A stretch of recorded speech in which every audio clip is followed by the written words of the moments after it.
Hi team, this is the prep on inequalities. So inequalities start with your biggest thing, which is, so if this is bigger, right, then that is greater than your small b. So in this case, we would say A is greater than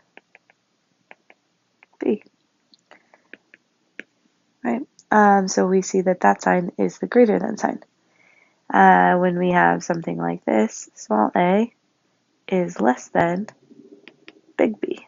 So in this case, we would say A is less than B.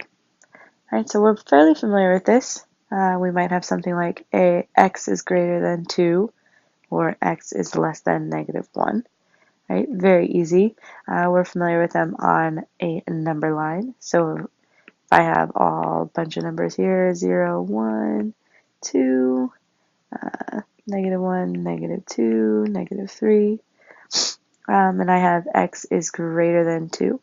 That'd be an open circle because it's just greater than. And it says greater than, so my numbers that would be greater than are in this direction. So I would shade that way. For this other one, it says x is less than -1. So here's my -1, and the numbers less than are this direction. So we could shade them out like that. If you ever had to graph, you could use that. Important things to remember when solving equations.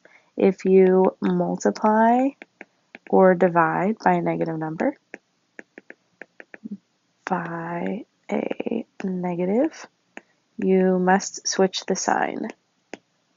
You must switch the sign. So let's say you had something like -2x is less than 4. You can divide by -2, just like you would normally, and you get x. You'd have to switch the sign there. That's the important part to remember, is this part here. And then we would have the -2. 4 divided by -2 is -2, just like normal. That's a super important fact to remember. Another big fact to remember here, so I make this a little bit longer here. Another big fact to remember is that if what you do to one side, you have to do to the other. But if you have two, so if you have like this problem that we see here, and you want to get rid of something in the middle, you have to do it to the left side and the right side. You can think of this as like two separate problems, right? So you have to do it on all the sides. Not sure those squiggly lines made this very helpful, but let's see if I get rid of that one. So if you see that -3, or the +3, I can take away the 3 over here, because that's one problem, and then also the 3 over here.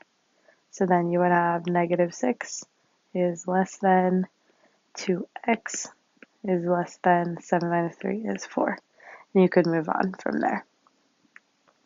From there, in general, we just have to keep working through inequalities. So work this one out and get back to me.